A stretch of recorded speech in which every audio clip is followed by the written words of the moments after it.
All right, thank you very much, ladies and gentlemen. And just to remind you, if you've just joined us, this is Time with the Captains live here on TV3. Well, quickly, let me just introduce to you our captain for the month of October. He's the chief executive of a leading brand in Ghana in the financial services industry. His most cherished interests are deeply rooted in the nurturing, coaching and mentoring of the youth, and has since guided several young professionals to have professional careers. He began his career in the banking industry as an investment officer. He's also developed and managed some startup companies. He's an alumnus of the Hull University in the United Kingdom with an MBA degree.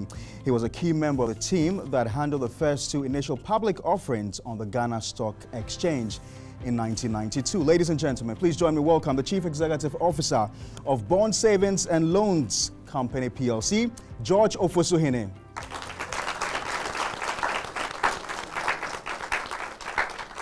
Chief Executive Officer of Bond Savings and Loans PLC. Thank you very much, Mr. Ofosuhene, and good to have you on the program. I'm glad to be here. How does it feel to be here today? Well, exciting. Why? Very exciting. Well, we have, young people who are striving to make a difference. And the objective that we have is to help these people chart the proper path and make sure that they are focused in terms of what they want to do. And it's exciting to actually, provide some support with that sort of thing. Right. Objective. Before we started this program, I was engaging the students and asked them if they ever heard of Bond Financial Services, and most of them said, yay. And I said, what do you know about Bond Financial Service? And all they said was, the song. You have become such a household name. How did you do that? In actual fact, it started with a certain deep sense of ensuring that we make a certain difference as far as the industry is concerned. And when we started the business 10 years ago, it was an area that had seen some growth as far as operations are concerned. In actual fact, I always say that when we started, there was a giant in the industry, and that giant created an atmosphere that everybody seemed to follow. We decided to go a totally different way, because when you make the customer your focus, it changes your approach, and it also helps you in the process of ensuring that you become what the customer is always looking for. So we made a difference. We started making a difference, and we've always made it a point to make a difference. We cherish relationships, because in the industry, you do one or two things. You either become transaction related or you become relationship related. We decided to actually make a difference, and it was based on ensuring that we cherish the relationships that are created. Some of those relationships have stayed with us over the past 10 years, and still some of the very good companies that we deal with. We're going to come back to talk about issues industry related, but could you kindly just walk us through your path to success as a businessman? Where did you start from? Well, George, I was born in Co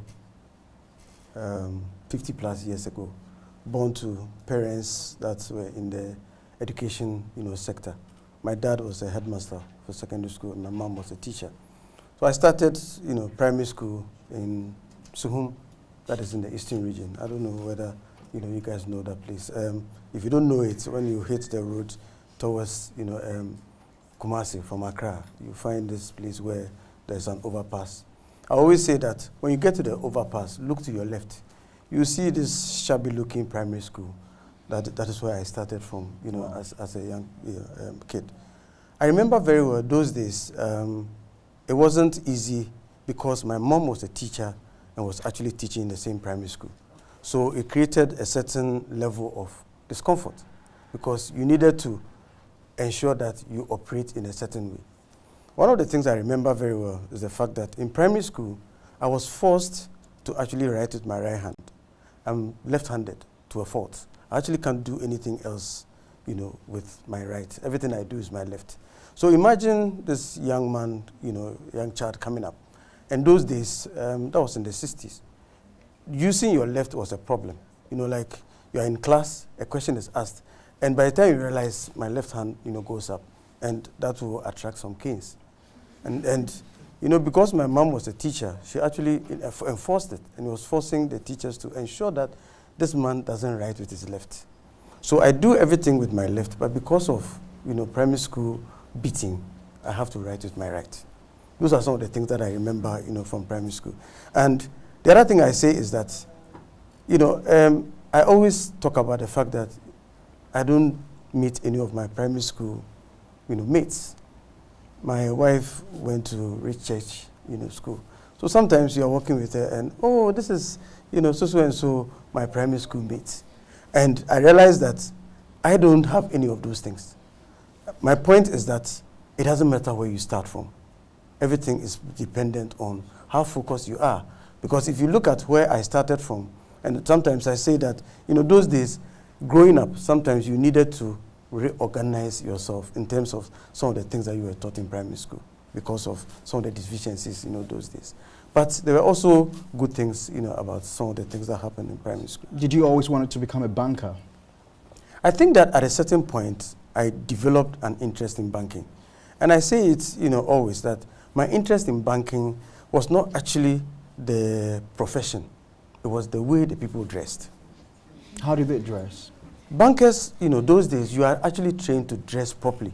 Because, you are going to talk to people. You want the people to trust you with their money, trust you with their business. You must appear in a certain way. I remember very well that I had this friend who was working in a commercial bank. I used to go to him those days only because I was fascinated by the way they dressed. It was only those places that you go and people are wearing ties. Those days, all the ladies used to wear uniforms. But even the uniforms, you could see that these people are very well dressed, very well organized. So I'll go there, he'll say, George, sit and wait for me. And that's what I was looking for. So I'll sit there in the reception and just watch people go around, dress nicely. Everybody operating in a certain way. You can see that the whole place is organized. There's no situation where people are doing things that are not related to, serving. And that is how my banking, interest developed. So when I finished national service, I remember very well, I took an application to every single bank in Accra. And the whole point was that I wanted to get into banking. And I got the kind offer, of working in merchant bank those days. I remember when I went for the interview, I was asked the question of, so who do you know in this company? I mentioned a name. The name was somebody that I used to be with in University of Ghana. And they said, mention a better name. This person is just, a young officer. I said, well, I don't know anybody else. Because I think that they were expecting that the level of confidence that I had exhibited, maybe there was somebody who was providing support. There wasn't anybody. I had actually decided that I wanted to work in a bank. And it was because I wanted to dress in a certain way. But I got into banking and realized that it is also something that I will have an interest in. And that is how it has developed over the period. Sometimes when I talk about it, people laugh that, oh, why did you go into it because of dressing? But that's what I was attracted to. And really, I say it without, worrying. That was the initial thing. But when I got into it, I actually became, very, very interested in it. And since I started working in a bank about 30 years ago, that's what I've been doing. I'm going to quickly get to the students for them to start asking their questions, but just to quickly draw that part of the discussion, I want to find out from you what you make generally about the rate of unemployment in Ghana today. I think it is part of development. Development in the sense that if you look at it, there are quite a number of schools that we have currently in the system. We are churning out quite a number of graduates. Okay? If we don't have a situation where industry is also spreading at a certain rate, you definitely will have the situation where you are coming out and you don't have jobs to do. But I don't think that that should be a major source of concern because we need to reorganize ourselves. Why do we always all come out and we are expecting to be employed? We can also get into business. We can also start something on our own. And I'm sure some of the entrepreneurs that we have here will start thinking about what they can do all by themselves. The opportunities are there. There are major difficulties for them. There's no doubt about it because there isn't anything that starts from the level of flourishing. You always start from a certain level. I always say that Bill Gates didn't start and say that I'm going to be the richest person. He started by focusing his attention on developing something. He developed it at a certain level, focus, and then he's able to get to where he is. Everybody can do that. It is not something that we need to worry about. Everybody can do that.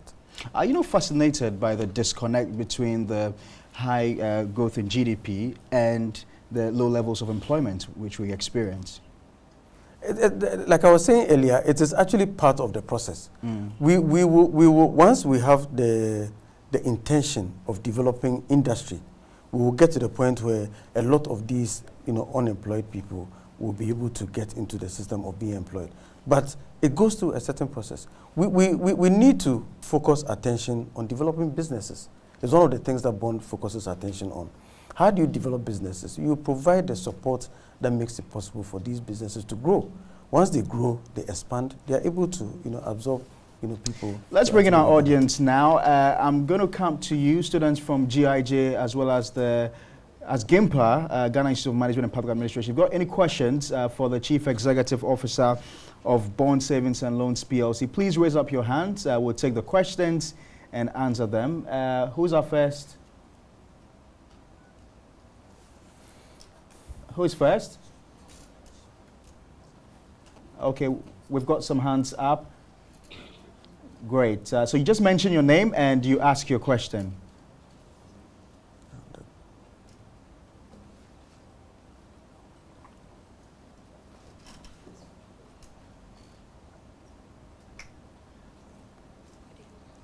Okay, my name is Jijo from. My question is, what are some of the challenges you came across whilst you started working, right from school, when you went into the banking industry? What were some of the challenges that you encountered, and how did it help you to get to the position you were at this moment? Okay, challenges you encountered when you came out of school. Another question? My name is Freeman Stephen, and my question is, what is your primary advice to the upcoming youth who are interested in entrepreneurship? Okay, we'll take another question.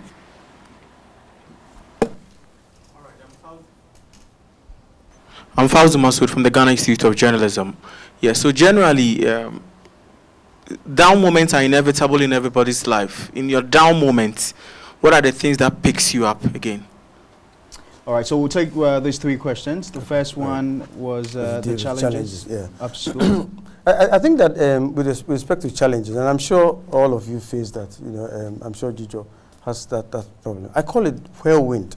Whirlwind in the sense that there are too many distractions. And those days, those were some of the problems that I had to deal with.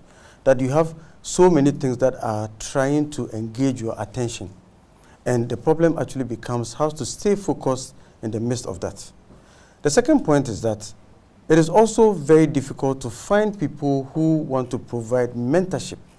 And those days, I've always talked about the fact that it wasn't the style of bosses to engage with subordinates.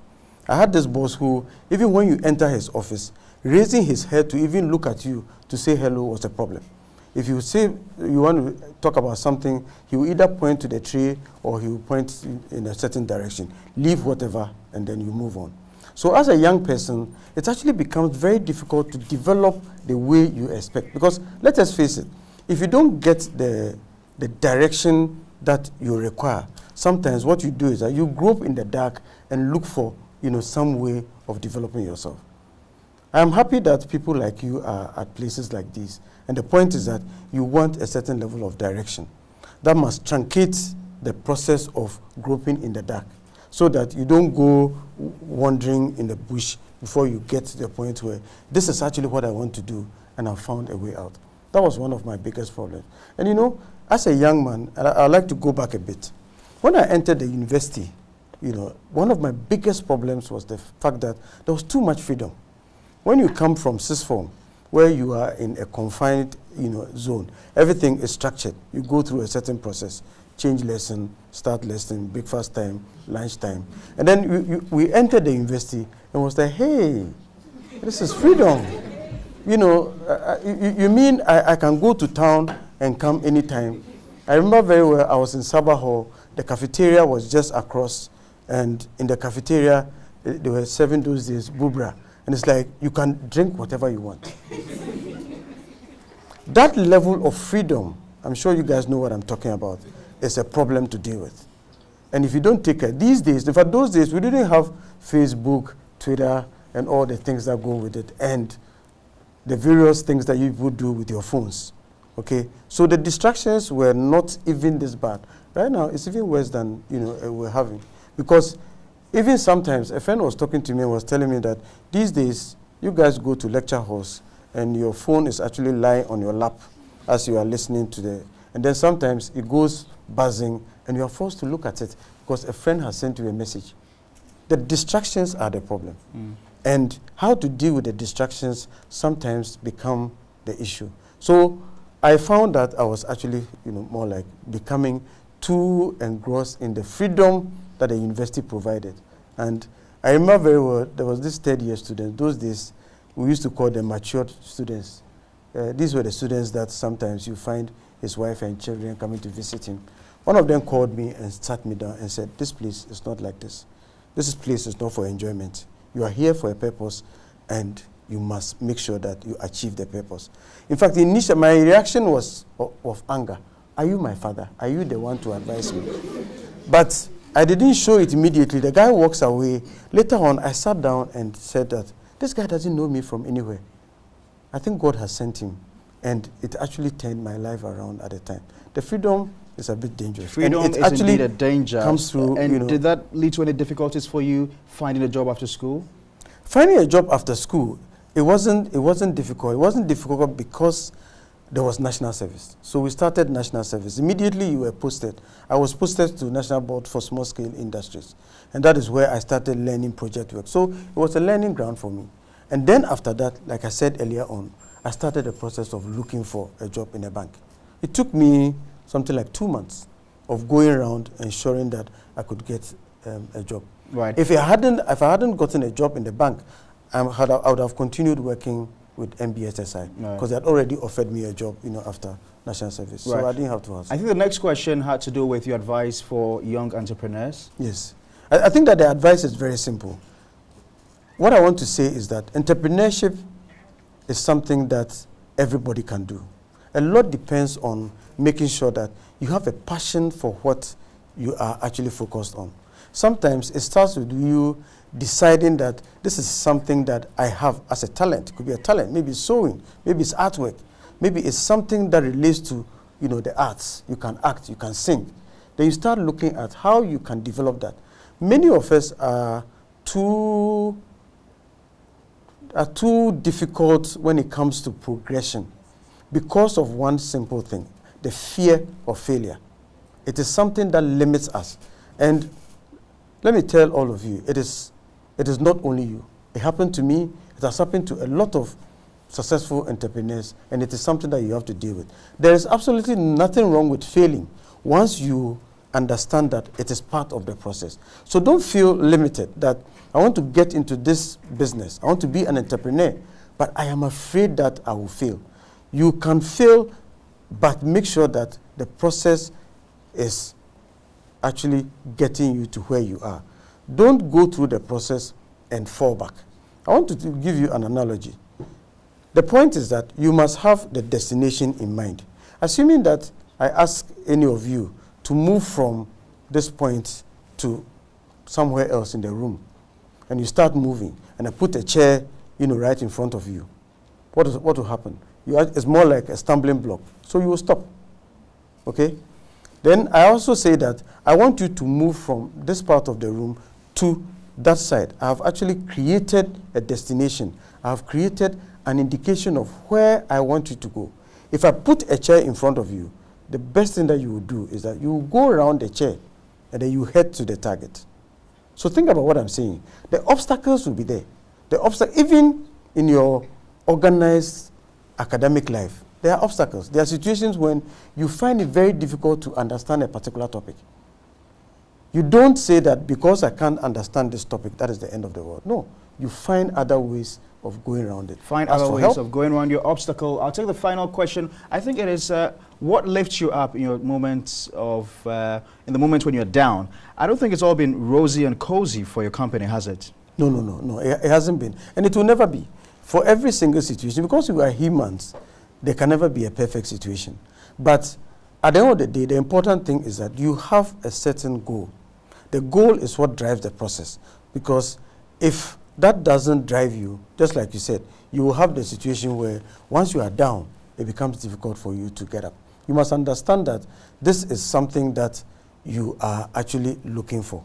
It is the goal, and the goal is what will always make sure that you move in a particular direction. Do we have I am any more motivated questions? always by the fact that we have a certain level of understanding as far as our business process is concerned. Okay, we have a lot more questions. So one at a time, when you ask a question, we'll take a response from him. So let's make it very snap. We've got lots of people wanting to ask questions. So you've got the microphone, your name and your question. From Ghana Institute of Journalism. I want to know, to which extent has technology caused a change in banking? Okay. Okay. I think that technology has caused a complete change in banking. Banking started from the level where we're using ledgers. And ledgers are notebooks that you write transactions, in them. Banking those days actually was the fact that you moved from wherever you are, you went to the bank, and then if you wanted to transact business with the bank, you had to move from wherever you are, and then you go to the bank and go and transact business. Technology has changed that. Now, banking no more is where you go, but banking is what you do. From the comfort of your home, you can actually do banking. That is what technology has done to banking. It's actually for a good thing because it makes it possible for you to focus your strengths and your capabilities on other things instead of having the discomfort of going to the bank always to go and transact business. Next question. My name is Dario Kwesi from the Ghana Institute of Journalism. You said you were fascinated by the way bankers dress, so you had wanted to work in a bank. Was there any moment you felt you were at the wrong place? Well, thank you. There was never a moment that I felt I was in the wrong place. I went into banking, like I said earlier on, because of the dressing. But I got in there and realized that it was a very good thing because I am fascinated when, dealing with people, trying to help people develop whatever ideas that they have. And that is what banking created for me. And it has always been interesting. And that's why I've been in it for 30 years. My name is Aisha Bantha from Ghana Institute of Journalism. My question is, do you think Bank of Ghana should move to sanitize the savings and loans sector? Thank you. I don't know why you are using the word sanitize. I'm sure you must have heard it from somewhere. What I like to say is that Bank of Ghana understands clearly what is happening as far as the industry is concerned. As a regulator, the Bank of Ghana has a total and complete picture of what is happening in the savings and loan sector. There is the need to actually go through the process of ensuring that depositors are protected. That is what the central bank has as its objective. So I'm not in a position to actually say that, yes, they should, but all that I'm saying is that Bank of Ghana has a better view of what it is. So if he feels that there's the need to do that, to protect the depositor, of course, that would be the best thing for the central bank to do. Okay, my name is Alimot Sadia Mohammed from Ghana Institute of Journalism. What do you make of the current happenings in the business sector? Well, current happenings in the business sector, I what presume, are the current happenings? I presume the fact that the banking crisis, like GN Bank has been locked. So no mention of companies here. Yeah, so she's essentially talking about the aftermath of the banking crisis. Yeah, I think that what she's talking about is what do I make of the crisis in the banking sector. I think that it is unfortunate in the sense that nobody expected that we'll go through this phase. But then it has become necessary because, just like I said earlier on, the Bank of Ghana has the responsibility of ensuring that depositors are protected. So if the Bank of Ghana realizes that there is any sort of deficiency in any of the banks, it has the right to actually make sure that whatever deficiency is uprooted. And as they have said several times, in the past, no depositor is going to lose money, and nobody has lost money yet. So it was necessary, painful as it is, but I believe that by the time we go through that process, we'll have a stronger industry, and all of us will be the beneficiaries of that stronger industry. I'm going to take questions from here. Okay, I'm Efwa Boateng from Gimpa. So the banking industry can be very stressful, especially when it comes to the working hours. So what advice would you give to women who want to enter into the banking sector? I think that stress happens in any industry. The banking sector, cannot be, isolated. But it is part of the process of dealing with whatever we do, as far as our business is concerned. Because the customer is important, you go through the process of ensuring that the customer is satisfied. Sometimes that creates stress, but there are ways of managing the stress. I was expecting that you ask me how I manage, stressful situations. It is for purposes of ensuring that you are always, well organized, and you have the ability to come to work and be able to give up your best. The industry, is seeing quite a number of women, becoming part of it. I think that it is part of the process of the country developing. Women are lifting themselves up, currently, and ensuring that they are getting into every aspect of the business of the economy. So we have quite a number of women that are coming into the industry. And I must say that most of them are doing very well. It is not a stressful situation that no human being can handle. So don't be discouraged. There isn't stress that you will find difficult to manage. Right. If you just joined us, this is Time with the Captains live here on TV3. We're also streaming live on Facebook. Tonight, we'll be joined by the Chief Executive Officer of Bond Savings and Loans PLC, Mr. George Ofosuhene. He's our captain for the month of October. We've also got students from the Ghana Institute of Management and Public Administration, as well as students from the Ghana Institute of Journalism. If you're watching at home, you can also join us with the views, comments, and suggestions on this program. We'll take a short commercial break. When we return, I'll find out from Mr. Ofosuhene what he looks out for when he's employing people. Stay tuned.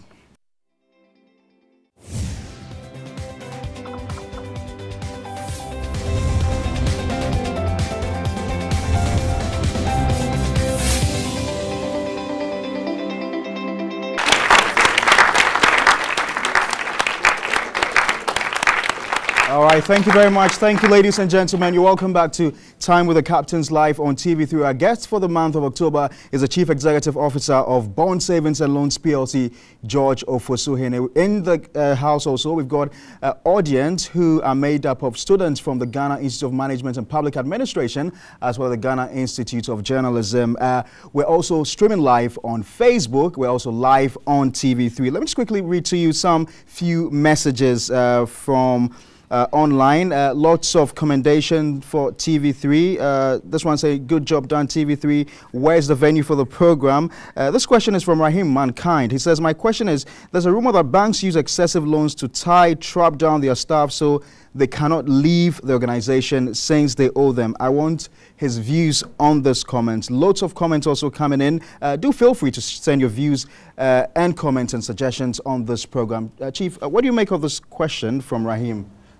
I find it quite strange because there isn't anything like that. I don't know what he's talking about. I wish that he had put across some example. There isn't anything like that. You can't actually force anybody to take a loan to start with.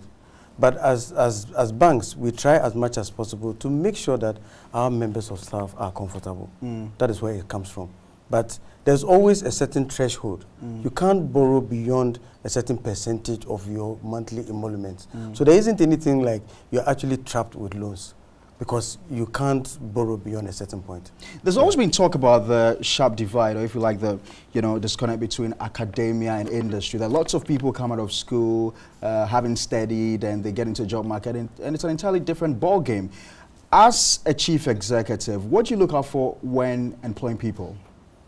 Very simple. I think the important thing is to look for people who have drive. That is one thing.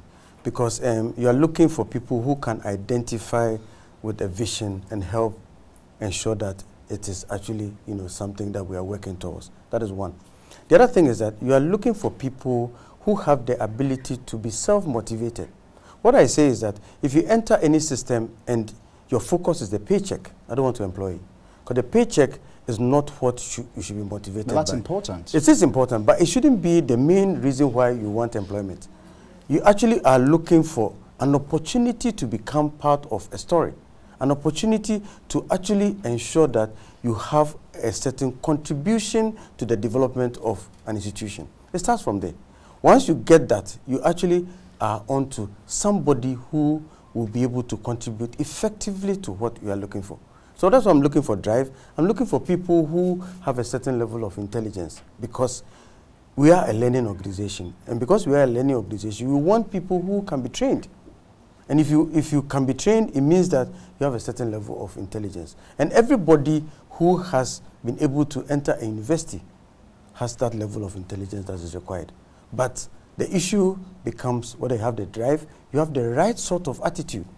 Because you're going to be part of a team. If you're going to be part of a team, there has to be a certain arrangement that makes it possible for you to survive as part of the team. As I prepare to take the next batch of questions, let me find out from you, what has been your biggest failure? What would you describe as your biggest failure in life? I think it is the situation of trusting people beyond a certain level. Sometimes my difficulty is that I feel everybody thinks and will behave the way I do. And how do you behave? Well, I make integrity the hallmark of whatever I do. Integrity is very important. If I'm talking to you and I tell you something that I say that we'll meet at a certain time, by the time it gets to that time, you find me there. There are not too many of us that have that discipline. And sometimes that creates, problems in the process. So when you're setting up a company, you will, in situations where you go through the process of interviewing and you thought at the time that you had identified what you were looking for. But human beings are very, very strange creatures, because some of the people are able to craft things in such a way that they can hide their true identity. That is some of the things that have disturbed me over the period. You go through the process, the person is employed, then within a certain period, you realize that the person's true nature is showing up, and then it becomes an issue. That is sometimes part of the problem. Right. Next batch of questions. I'll start with the lady there. Your name? A student of Ghana Institute of Journalism. Sir, please, I would love to know what actually keeps you at night, or what keeps you awake at night, and also at what point in life did you consider yourself a success? That's a deep question. Yeah, it is a very deep question. What keeps you awake? I'd like to say that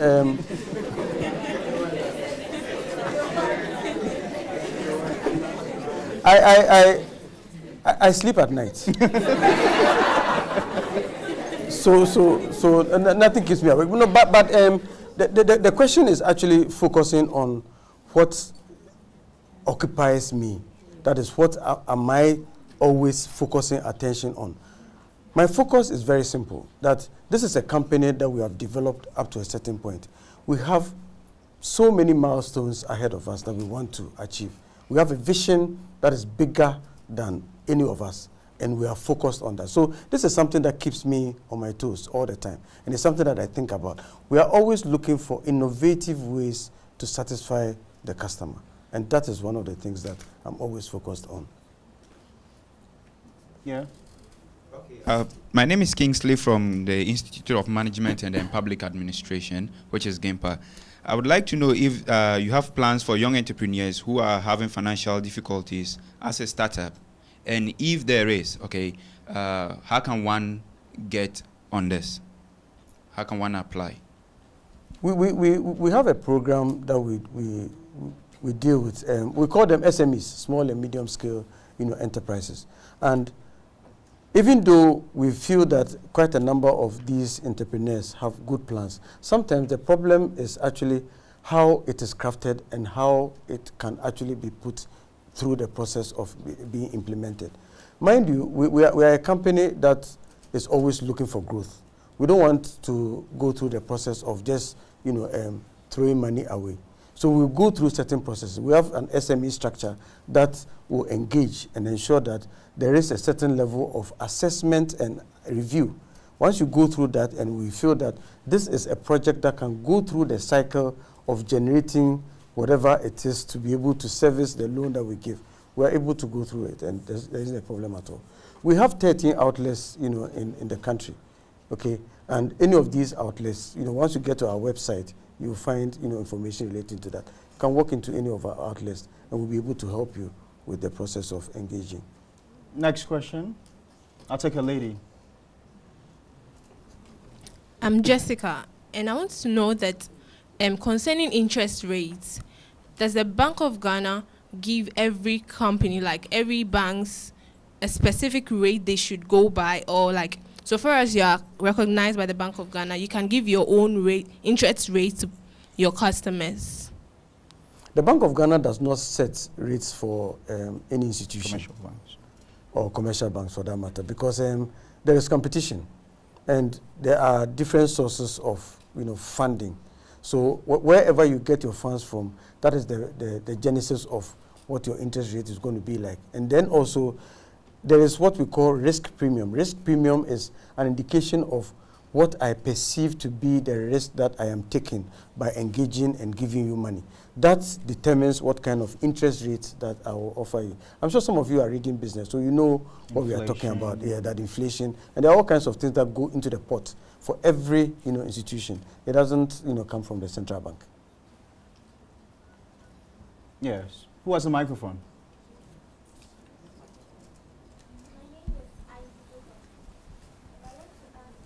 The measures you put in place to protect your company. There are quite a number of measures that we put in place talking about protection means that we are ensuring that our company continues to survive and be able to present itself in a certain way. We have internal structures. There are processes and procedures that we go through that makes it possible for us to operate in a certain way. We ensure that every single arrangement that we have in place goes through processes that make it impossible for us to make mistakes. Of course, sometimes these processes do not work the way it's expected because we're dealing with human beings. I've said it time and again that one of the problems or one of the challenges that we have in this country is the fact that there are no structured arrangements that make it possible for you to mathematically or use certain matrices to determine how well a particular company will perform. In some of the developed countries, there are situations where everybody has a credit score. So once you get a credit score, it determines whether the person must be given the loan or not. We don't have that in this country.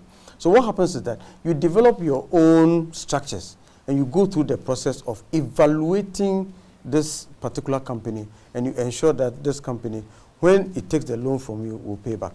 That is the way we deal with these things as far as our company is concerned. I'm going to move to this side. Kindly pass the microphone here. Yeah, my name is Samuel Bosman from Gempa.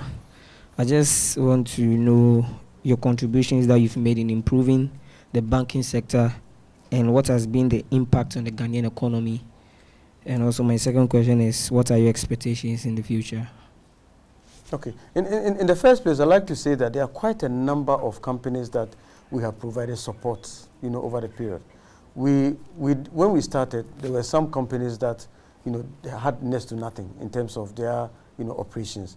And we have grown these companies from levels that were more like, non-entities to areas where they have become real big, in the industries that they operate in. This has been one of the contributions that we have actually provided. We have also, on the other side, that is, we do loans and we also have investments. The investments that we do, we actually help people grow. Because you have the situation where you have some money and then you want to make sure that this money, multiplies. What we do is that this money comes to us. We help in the process of multiplying it. And that's, once you are helping individuals, you are helping companies, grow. It helps, the economy. My expectation going forward is that this country is actually benefiting from individuals and companies that are improving themselves.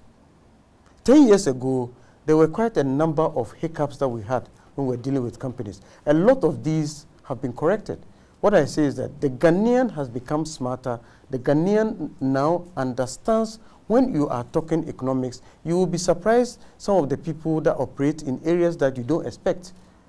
Being able to understand what it means that you are talking about inflation and you are talking about pricing and you are talking about things that relate to ensuring that cash flows are managed in a certain way. So there is a certain level of perfection that is developing in the industry, and it will help every one of us. I'll take my final 2 questions and then we can wrap up for today's program. Yes? My name is David Chawi, and I would like to know if your parents had an influence on you in any way. If yes, how? And if no, why? Yes, how? If no, why? My parents had major influence on me. How? Coming up. You remember I said earlier on that my parents were in the education sector. And my dad was also a Presbyterian priest. And what happened was that there was a certain level of, to start with, one, a certain level of communal living at home. That is how I developed the penchant of, being able to communicate and being able to operate in a certain way where relationships are nurtured. It started from the home. And my father was always focusing on ensuring that you do things the right way. He would always say that 2 things, keep it simple and make sure that you do the right thing. These were the 2 things. In fact, later on, I added 1 S. He always used to say KISS, that is K-I-S, keep it simple. And I say, keep it super simple. So that is how I have developed from there. My mother was very loving, very caring, and always ensured that there was a certain level of protection. And you know that there are certain situations where you find that there are certain things that you don't, want to talk about. My mother was one of the people who became more of a friend than a mother. And she will encourage you. What are the things that you are thinking about? What do you think I must know? And it can actually, go into all kinds of areas. And it really, really helped. When you have that level of support from home, it helps a lot. Because you know that sometimes peer pressure creates discomfort. And in your particular area, I think you know what I'm talking about. Peer pressure is an issue. So we take a final question. I'll take a lady. Somebody wasn't Let me see the lady at the far corner there. Do you have the microphone? Can you pass the microphone over to her, the lady at the far corner? And make it very snappy. Thank you. My name is Yaira, and I want to ask you, you believe that entrepreneurs are people with new ideas and wanted to exhibit it just to create employment, just as you did. But then I want to find out, what can you tell maybe young entrepreneurs like us who have the ideas, try to project it in the industry, but then we don't get the chance to produce whatever we want to do? Maybe financially, people keep saying that if you want to be an entrepreneur, you don't necessarily have to focus on your financial aspect. Maybe you have your ideas and everything ready, but then what else would you need before you be able to go ahead? I think that you need a certain level of resilience. A certain level of resilience in the sense that you definitely come across obstacles. I always say that it doesn't take money to start business. It starts with an idea, it starts with a passion, and it starts with a certain capability to keep going. Because, it is not a process of you waking up one day and immediately everything has turned into, like a fairy tale. It doesn't happen. You must be prepared to go through the process.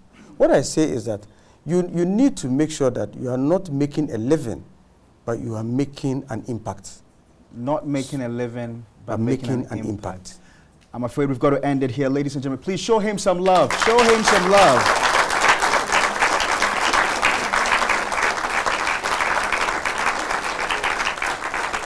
Well, I've got to say a big thank you to you, Mr. Jojo Fosuhene, for joining us. I'm afraid we've got to end it here. We're spread for time. So, ladies and gentlemen, thank you very much. And thanks very much for you also who watch us at home, and also those who sent us your messages via Facebook and also Twitter. I want to say a big thank you to you for joining us, students from the Ghana Institute of Journalism, as well as students from the Ghana Institute of Management and Public Administration. This has been Time with the Captains. My name is Parkwesi Asari. Hopefully, same time next month, we'll bring you another high-profile personality here on the program. Thanks for watching. Bye-bye.